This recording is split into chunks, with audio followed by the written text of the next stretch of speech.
Сәлем достар, қалдарыңыз қалай? Бүгін мен сіздермен керемет әдемі екі жақты повязканың жасалу жолын көрсетемін. Міндетті түрде менімен бірге болыңыздар. Қараңыздар, қандай әдемі. Сіздерге бір повязка екі түрлі образ сыйлайтын болады. Қараңыздар, қандай әдемі, сәнді повязка шығады бізде. Дәл осы повязканың жасалу жолын үйреніп алсаңыздар, ұтылмайсыздар достар. Міндетті түрде кез келген образыңызға сән беріп, керемет көңіл күй сыйлайтын болады. Міндетті түрде менімен бірге болыңыздар. Ал ендеше бастайық.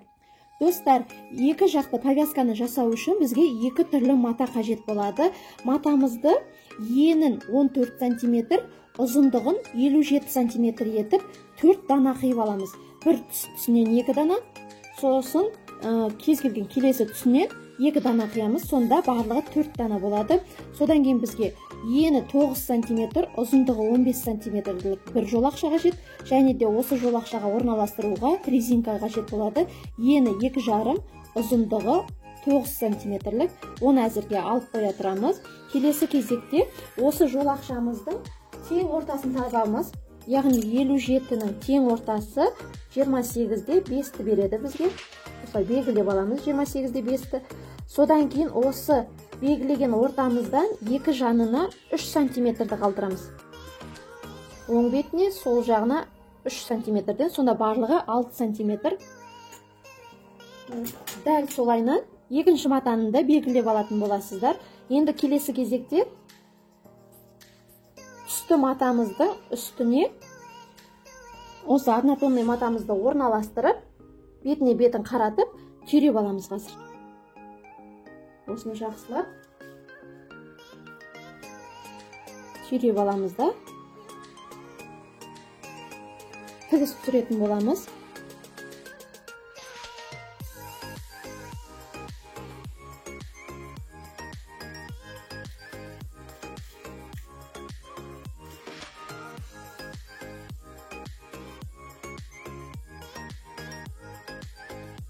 Тігісті достар, осы белгілеген 6 см жерді, сол жерді ғана тігетін боламыз.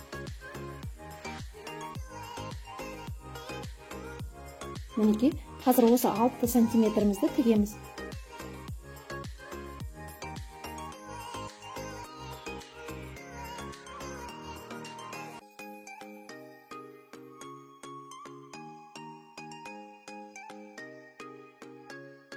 Міндетті түрде басында соңында закрепка жасауды ұмытпаймыз. Мінекей, 6 см-мізді тіктік. Дәл солайынан екінші матамызды да қайталаймыз.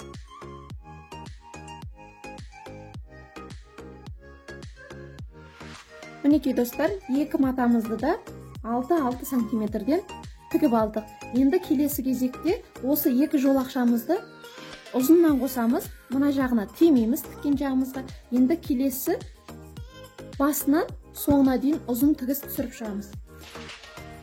Міндетті түрде түйреп аламыз матамызды.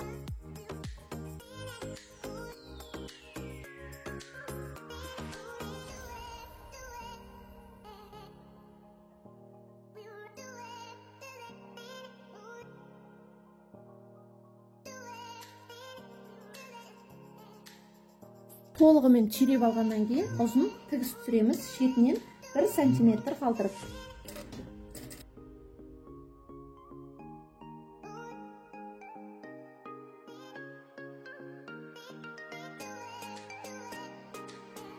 Дәл солайынан екінші бөлшегімізді де қайталаймыз.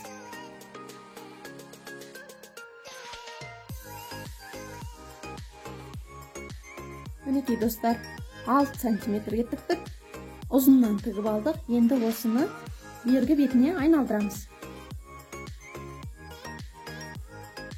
Мінекей, екінші бөлшегімізді де айналдырамыз.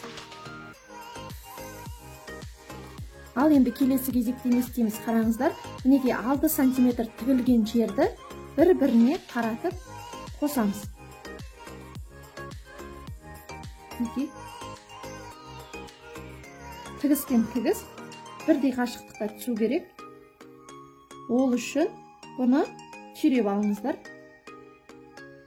Мінекей.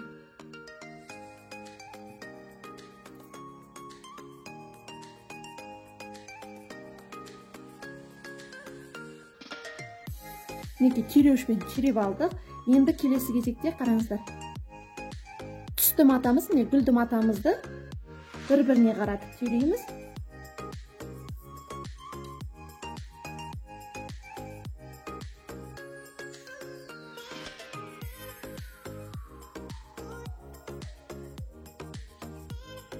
Және де мінекей қоңыр түсті матамызды бір-біріне қаратып түйреп аламыз. Тігісті осы жерден береміз қазір.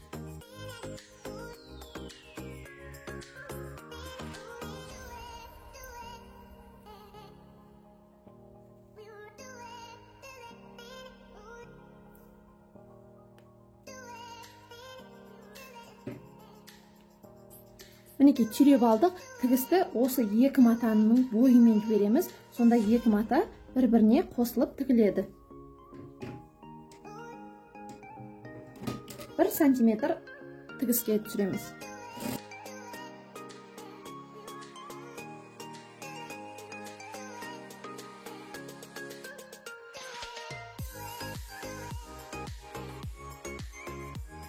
Мінекей достар, тігіп алдық. Қараңыздар. Мінекей ұзыннан екі бөлшекті тіктік. Енді осыны бергі бетке айналдырамыз. Мінекей айналдырдық. Қараңыздар. Осы жерде яшық қалады. Мінекей тесік. Енді осы яшығымызға ұзын жолақшамызды кіргізіп аламыз. Кіргізіп осылайынан орналастырамыз. Енді дәл солайынан екінші бөлшегімізді де тігеміз. Біздің мінекей 6 сантиметр тігілген жерімізді, мінекей 6 сантиметрлік жерді бір-біріне қаратып қосамыз. Мінекей мұқият қарап алыңыздар, қалай тігілетін жолын. Мінекей 6 сантиметр тіккен жерімізді бір-біріне қаратып қостық. Осы жерді түйреп аламыз. Мінекей енді қоңыр түсті матаны бір-біріне қаратамыз да, осы жерді түйреп, дәл солайынан тігісімізді қайталаймыз.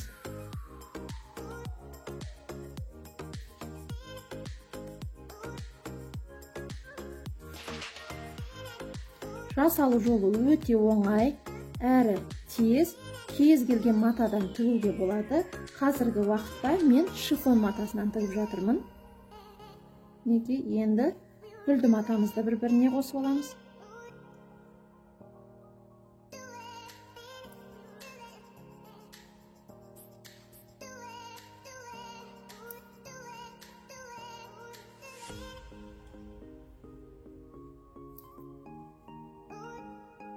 Мінекей қосып алдық. Енді осы қосқан жерімізді тігеміз.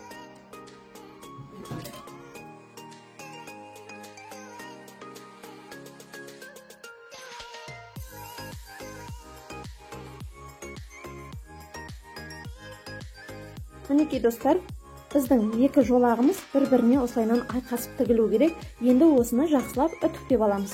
Мінекей повязкамызды үтіктеп алдық. Жақсылап қараңыздар, қандай аккуратный болды. Екі жері мінекей айқасты.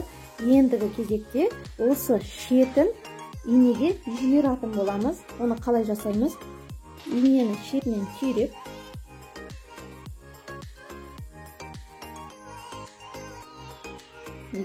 түйреп, осыны инеге осылайынан жиырамыз.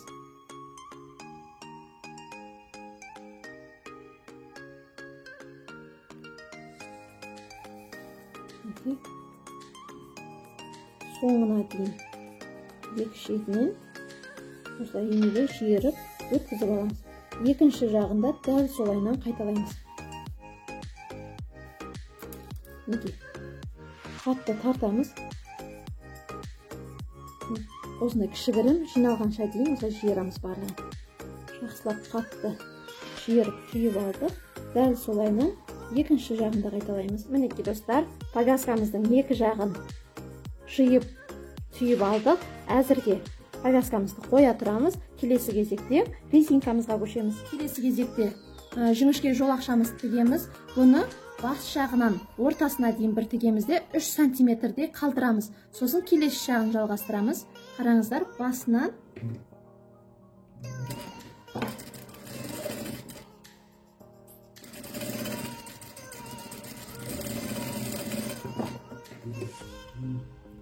мінекей басынан ортасына дейін тіктік. Енді 3 сантиметрдей қалдырып, сол жерден қайтадан тігісті жалғастырамыз.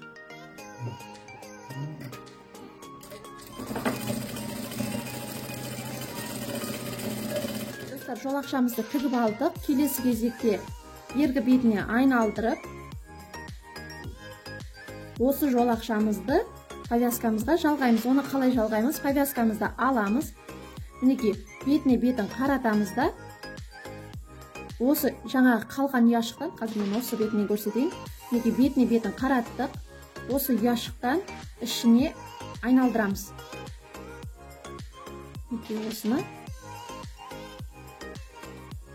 осыған іштей кіргіземіз. Мінекей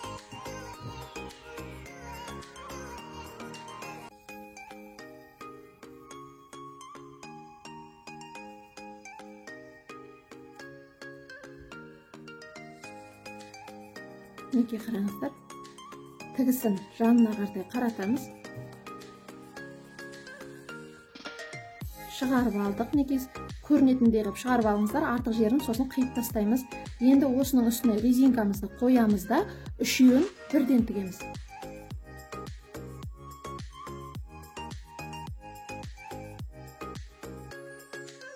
Бізді достар бірнеше рет жүргіземіз.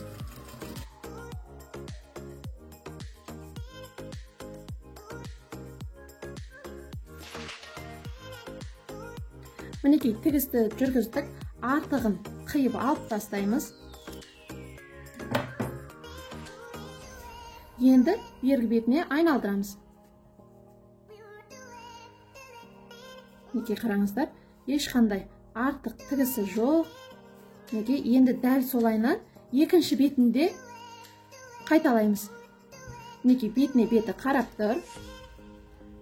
Осы ұяшықтан кигіземіз.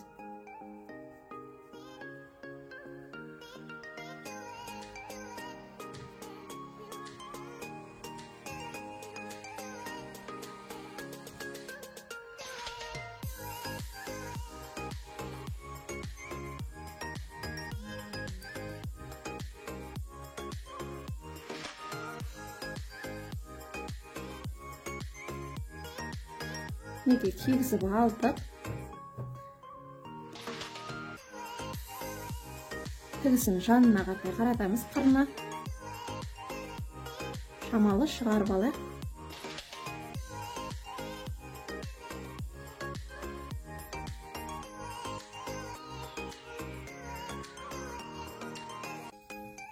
Мінекей тігісі жанына қарады. Енді резинкамызды осы бойға қойып, үшеуін бірден тігеміз.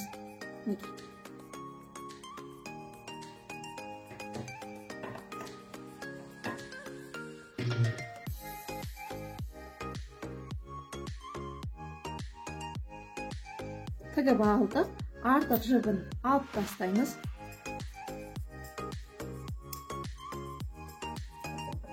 Бергі бетіне қаратамыз. Мінекей достар, қараңыздар, қандай әдемі болып шықты. Ешқандай тігіс жоқ, артық тігістер. Ендігі кезекте тек бізге осы ұяшықтың тігісін тігу ғана қалды. Оны машинамен тіксеңіздер де болады, немесе қолмен тігіп алсаңыздар да болады. Шетін түйреп алдық. Енді осының шетінен 1 мм қашықтықта тігіс береміз. Резинкамызды тартып отырамыз.